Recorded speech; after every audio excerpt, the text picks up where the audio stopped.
Hello and good morning, everybody. Gabby here on our Tuesday. So you've got a video chat. You have one scheduled, you have one on the books. Now what? What do you say? How do you go about that conversation? So that's what this video is going to be about today. And it's going to be part one of a two-part series. I wanted to kind of give you this little bit of, it is a skill to be able to go on video chats and converse with people and do all of that and not make yourself look salesy. So I definitely want to go over that today. If you are hopping on, definitely tell me where you're coming from so that I can give you a shout out. And I hope you guys will get some value out of this. So let's get started. Getting a video chat is pretty awesome. Hey, Heidi.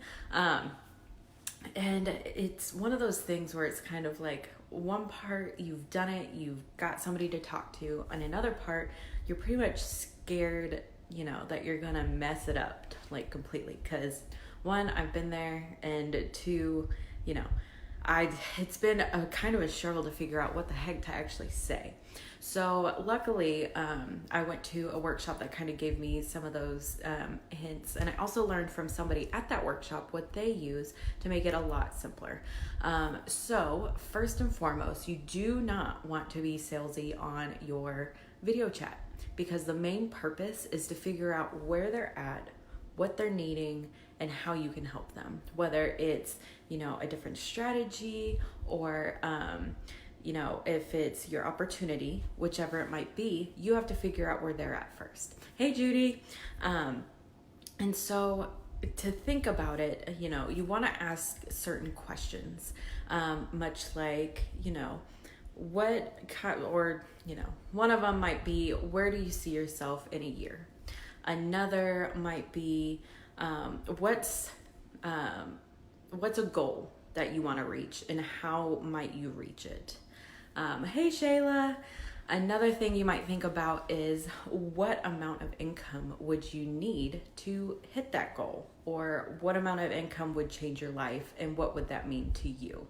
And so you really want to get these people thinking about their future and what their future might look like with whatever you might have to offer them before you go into closing mode. Because obviously people aren't jumping on your call to be sold to. They want to just have a better understanding, and you want to have a better understanding of what they're going through so that you can, definitely direct the call wherever you need it to go.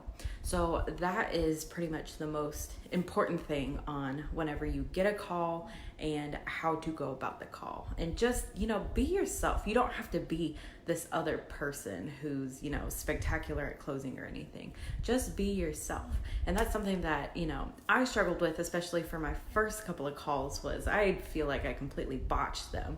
But it's just kind of one of those processes where, you have a set of questions that you might want to ask them, but it all depends on how the call is going. And that's just something you have to really ingrain in your mind as to figure out, where does this call need to go, and where do I fit into that call to help that person out? Because that's what you want to do. You want to help them.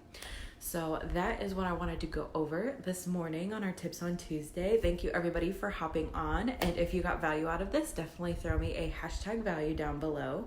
And also, if you're catching this on the replay, give me a hashtag replay and I'll give you a shout out later. So that is my RX for Success.